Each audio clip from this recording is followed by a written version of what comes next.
The hum of the quantum sensors was a familiar lullaby to Bucky Barnes. Not the rhythmic thrum of a Wakandan jet, nor the distant clamor of a city street, but the deep, almost silent thrum of the cosmos. Perched in a forgotten corner of a forgotten space station, his cybernetic arm resting on a console displaying star charts and energy signatures, Bucky watched. He was the man on the wall, a silent sentinel, observing the universe for threats too subtle, too vast, or too ancient for Earth's immediate notice. It was a role that often felt like staring into an abyss, a lonely vigil against the creeping shadows of the unknown. For months, an anomaly had been building on his radar. Not a weapon signature, not a fleet movement, but something far more insidious. A resonant frequency, a wave of amplified empathy spreading through pockets of sentient populations across multiple star systems. It was linked to a substance, whispered about in hushed tones, called Illum. An empathogen, they said. A drug that didn't just alter perception, but amplified emotion, connecting users in a profound, albeit often manipulated, shared consciousness. Bucky, with his own history of external control, felt an immediate, icy dread. This wasn't about pleasure, it was about power, the most intimate kind. His initial investigations were quiet, surgical. He moved through the fringes of space, a ghost in the vastness, observing the effects of Illum. On one arid mining planet, entire communities had fallen into a blissfully compliant stupor, easily led by anyone who could subtly influence the shared emotional field.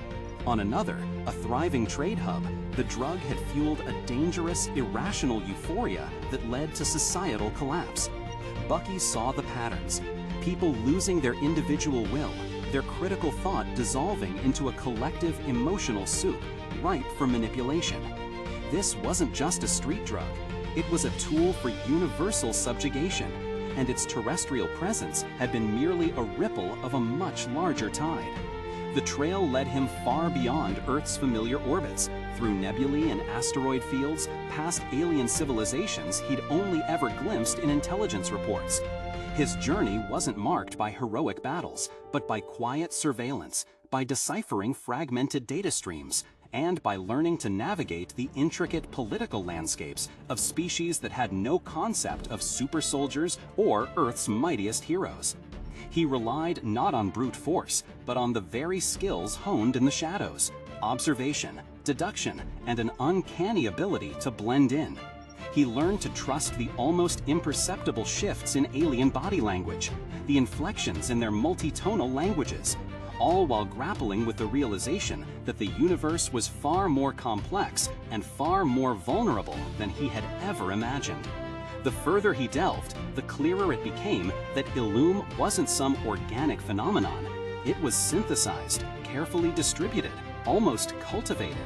The source, a nexus of strange energy readings and encrypted communications, pointed towards a specific sector, a place teeming with ancient magic and nascent cosmic power. Asgardia. Not the golden city of myth, but the rebuilt, reinvented refuge of the Asgardian people, floating amidst the stars. The implications were staggering. Was someone within Asgardia responsible, or was it merely a staging ground? His arrival in Asgardia was, predictably, less than subtle for a man trying to remain hidden. His presence was noted. It wasn't long before he found himself in a chamber carved from starlight and ancient wood, facing a figure who seemed entirely too comfortable in the shifting shadows: Loki, the god of mischief, or perhaps the god of schemes. The encounter was not a clash of fists, but of wills, of understanding. Loki, leaning back on a throne that seemed conjured from mist, regarded Bucky with an unsettling amusement. The Winter Soldier, now the Watchman of the Wall, Loki had mused, a smirk playing on his lips. You delve into the matters of the universe with such earnestness. Tell me, what brings you to my humble, reconstructed abode?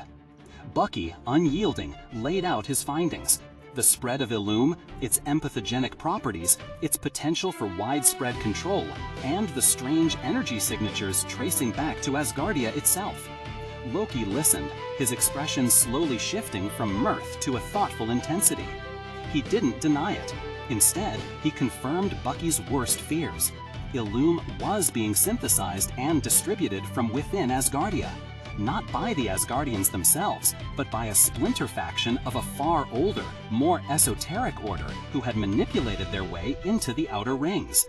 They sought to not merely control, but to absorb populations, to create a universal consciousness that served their own veiled purpose. Loki, it turned out, was already aware, already working to unravel their network, though his methods were characteristically less direct. He saw Bucky's direct approach, his moral certainty, as a useful, if blunt, instrument. Together, in an uneasy alliance, they exposed the Illum architects, dismantled their network, and ensured the knowledge of the drug synthesis was contained. It was a perilous dance, one that required Bucky to navigate not just alien tech, but ancient magic and Loki's ever-shifting alliances. He saw firsthand that true threats often didn't wear uniforms or wield ray guns, but operated in the subtle manipulations of mind and heart. He learned that sometimes the most dangerous weapon was an idea, a feeling, twisted and weaponized. This cosmic quest fundamentally reshaped Bucky Barnes. He had faced down Hydra, battled Thanos, but this was different. This wasn't about winning a war, but safeguarding the delicate balance of universal free will. He had seen the vastness of existence, the myriad forms of life, and the insidious ways they could be undermined. His role as the man on the wall was no longer just observation. It had expanded into active interdimensional intervention, a guardian not just of Earth, but of the very consciousness of the cosmos. He had walked from the shadows of his past through the lonely vigil of the wall and into the starlight, a universal protector in an ever-expanding, ever-challenging universe. Bucky Barnes's journey from the Winter Soldier to a universal guardian, from the wall to the stars, is a testament to growth, to finding purpose beyond trauma, and to embracing a destiny far greater than he could have ever imagined. His quiet watch continues, but now with a deeper understanding, a broader perspective, and the knowledge that the fight for freedom extends far beyond a single planet. We'd love to hear your thoughts on Bucky's evolution. Do you think his past experiences uniquely qualify him for this cosmic role? Share your insights in the comments below, and don't forget to follow for more explorations into the untold stories of our favorite heroes.